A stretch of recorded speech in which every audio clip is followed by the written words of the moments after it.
gonna do? What you gonna do? What you gonna do? What you gonna do? What you gonna do? What you gonna do? Ooh. Will you fight or run? Preach peace or back a gun? Today on Voices Behind the Wall, we're interviewing Toby Love. Welcome, Toby. Oh. Thank you for interviewing me today. No problem. Glad to have you. All right, thank you. Well, I'm having you this time, Glad right? you having me. Yeah. So we're talking about Shepherd's 5-Hour Foundation, which is a prison reform nonprofit organization. Mm-hmm. I want to ask questions to find out about you and let the people know about, let them hear your voice and what happened to you while you was in prison. Mm-hmm. So can you explain to me about your childhood and what led you to prison? Well, me personally, I'm not one that can blame my prison venture on my childhood when it comes to my parents. Okay. But my environment, even though we were one of the few that had two parents in the household. That's good. Both parents working. Neither one of my parents were on drugs. Had any kind of habits, bad habits. So it wasn't my parents or my upbringing. It was just my environment. And I was in love with my environment, and even though I had great parents, we were still in the hood, So no matter what you get out inside, and especially as a child, your outside is always the most influential. Especially when your peers. Yeah. So you said you love your environment. Yeah. Tell me about you loving your environment. How did that, explain that to people that don't know what you mean by that. Well, I'm from a neighborhood in Memphis, southwest Memphis, called Indian Hill. It was a neighborhood that had a project on one side, and right across the street you had the houses, and we stayed in the homes, but we were all like one big family. So when you wearing each other clothes, and I can go next door get some bread, go there get some bread, go there get some sugar. Right. Lights go out, you run the stitcher cord over there to the house next door to cut you, Lights on. So we were all just like one. Knitted family, so, and I was in love with my environment because we had that going on. But when things take a turn for the worse is you still clinch on to the influence from your peers, the guys your age, not just the adults. So the guys your age and doing whatever they're doing, and you so in love with each other or the camaraderie.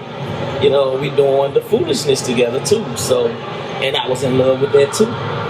So it wasn't my parents. It was just my personal decisions as a child and on up. Yeah. Well, we can be brought up in a good family, and our parents and our fathers or whatever can steer us in the right direction. But like you said, that environment will change us because we want to be more accepting or accepted by our friends or our peers that we do things that we don't supposed to. Right. So, with that said, how did your environment lead you to prison? It was my decision. My environment showed me the way. This is what I was shown. This is if you're gonna do anything to be successful,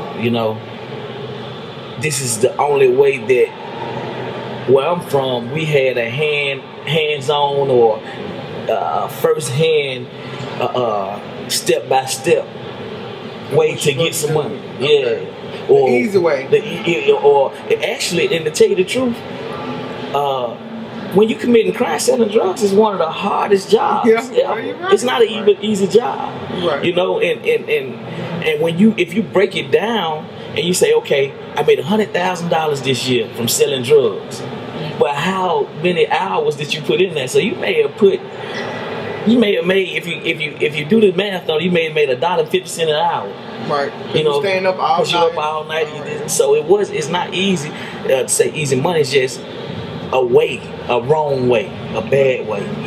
So, but my environment, this is the way I was shown. Get with your guys and handle your business, or you get your money this way or whatnot. So that's how I can say my environment played a part in me going to prison. But your decision making led you. My decision making put me in prison. That's a good point. Because you have the choice to do what's right or wrong. You have the choice. You got correctional officers that's from the same neighborhoods that we're from. Right. And had the opportunity to do the same things that we did. They chose different. But everybody makes make certain decisions. And nobody's perfect, and people do things, they just didn't get caught. Right. I say that all the time. It was a lot of us did things that we just didn't get caught doing. Right. And so that's where we shouldn't be judging people in the first place. That's right. One reason why we shouldn't be judging people. That's right. Okay, with that, were you, with the money that you were making, were you helping your family, or did you do anything productive with the money? I say that. I say the productive things that I may have did, I have always been in love with music. My father's a member of the Barcades, and I've always been in love with music. And I had a studio, a couple of studios, and I would always, I wasn't the guy walking around trying to get all the money out your pocket or charge you for this studio time. I was more lenient, letting the guys come on in and record, and wasn't charging them, giving them tracks and beats and one recording them and stuff, doing a lot of favors because I felt like I was in position. But I was basically, I could say I was selfish. Explain that. Because we say we doing it for our families, we doing this for this, we doing this for that. If you doing it for your family or the kids and whatnot, the kids will have the Benz Right. or the Jag or the Jag money. But you drive, not saying you per se, but you're driving around with it. Yeah, well, me personally, I was driving the Jag, Okay. you know, but if it was for the kids or it was for my family or whatnot, I wouldn't have it because they would be into that. I would have the jewels or whatnot of this because it would be going to what I say it was for, so I can't say that I was doing anything productive other than when it comes to the music, yeah. Can you tell me how was your experience of prison life? Like, how long did you stay in prison? What was that like? I was in prison for 13 years, and in the beginning, I was locked up in a foreign state, in Virginia. Okay. And I didn't have a soul up there, so I was alone. Right. My phone calls were like $30 a phone call. For how many minutes? For 15 minutes. 15 minutes for $30 call. Mm-hmm. That sounds about right. So nobody really wanted to. I mean, I didn't want people to really be paying $30. Yeah, so I kind of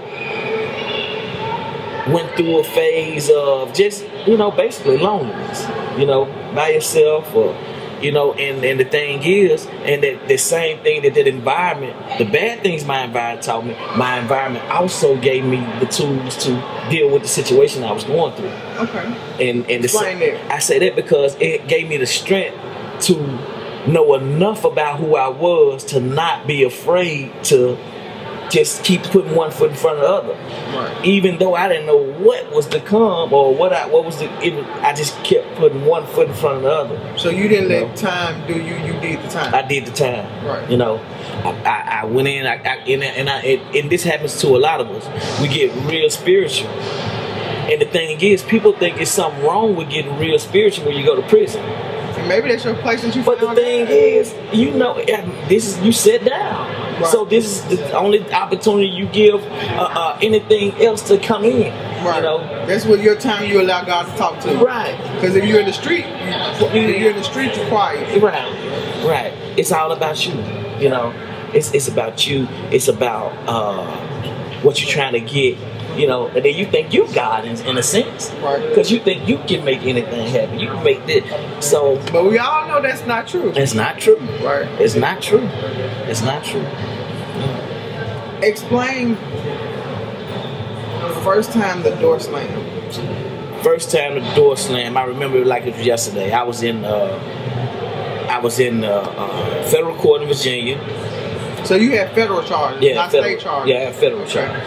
And they took me into a little room and into a little cell with a phone in it. And I'm in there by myself, and I said, man, I gotta call my people back at home and let them know that this is about to be ugly, So I called and talked to my people or whatnot, let them know what was up, and I was distraught. I was tore down. I never did any prison time before. Never got into real trouble before, And so this was your first offense? Yeah. Okay. You know, I had been doing things to get in trouble, but I was always crafty enough not to get in trouble. Okay, I got you. You know, so explain to people. You say you did federal time, so explain to people the difference between federal time and state time. Because I know federal time is day for day, so they give you 30 years in prison. You got to do 30 years in prison. So explain to them what federal and state time is. State time, state time. I think you do like a third of the time. Okay. You know. So you're doing like, if you get a year, I think you're doing like 3 months or something. 3 months on a year. Two or 3 months. 2 or 3 months on a year. With federal time, you're doing 85% of it. So if you get 20-year sentence, you're probably gonna do 18. You know. So with that, you got sentenced to what? I got sentenced to 17 and a half years. And you did 13? I only did 13 because Obama made a law called drugs -2. Okay. So anybody with drug charges, they had a pretty all right prison record. Well, I lost all my good time while I was gone, and I can say this is a blessing for me to get the drug -2. Okay. Because when I first went in, I got in a lot of trouble. Okay. You know, so but I was still able to get the drug -2. The good time. Yeah. Okay. So your transition out. Mm-hmm. Tell me, how was your transition out of prison? My transition out of prison, and I want to say this too. In the midst of me getting the drug -2, you have to be eligible for it. Okay. And my prosecutor, I read the paperwork where my prosecutor said that I was a menace to society. So that was the first time I had ever had someone speak on me like that. You know, was a menace. Yeah, you know, and even though I didn't agree, and it wasn't right, you know, but just to know that people can have the power to say and put any kind of picture, depiction, or perception, or character on you, you know. Right. But the problem with that is if you internalize it, it becomes a problem. But if you like, I'm gonna throw that off. Right. So I know we kind of in a good conversation, but I want you to tell people how they can get in contact with you and what you do, because you mentioned your music. Right. So tell people how they can get in contact with you, your music, and all of those things. Okay. Well, you can get in contact with me. My email is love.toby530@gmail.com. Repeat that. Love.toby, love.toby530@gmail.com. Okay. You can also reach me at Conscious Minds Entertainment. You can also on Facebook, and you can also reach me at Toby Love on Facebook, Toby Love Music on Instagram, Conscious Mind Studio on Instagram. And what you do with music? Well, I'm an engineer. I'm a producer. I'm a songwriter. I'm also an artist. Okay. So that means you changed your life from the federal time to what we have now. Right. So this is the new. This is the new improved Toby. Yeah. Right. And the thing is, and the crazy thing, you still can, swag. You still can swag and do all that, but it doesn't have to come that way. You know?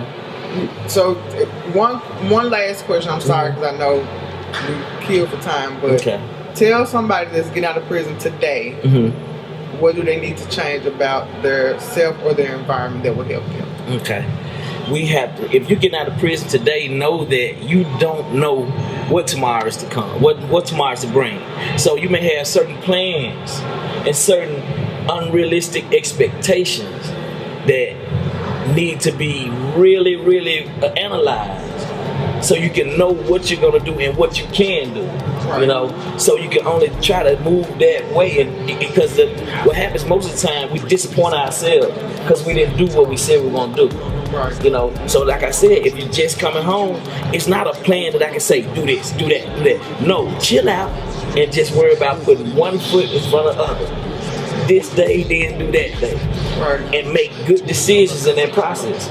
Like you said, make choices. Just make positive choices. The best decisions you can make all along the way. And before you know it, you can look up 3, 6 months, a year later, and say, man, look what I'm at. It was such a pleasure to interview you. We're gonna have to do this again because let the world know what was going on for our country, treating you like a dog, help them fight for freedom when they wouldn't give you yours.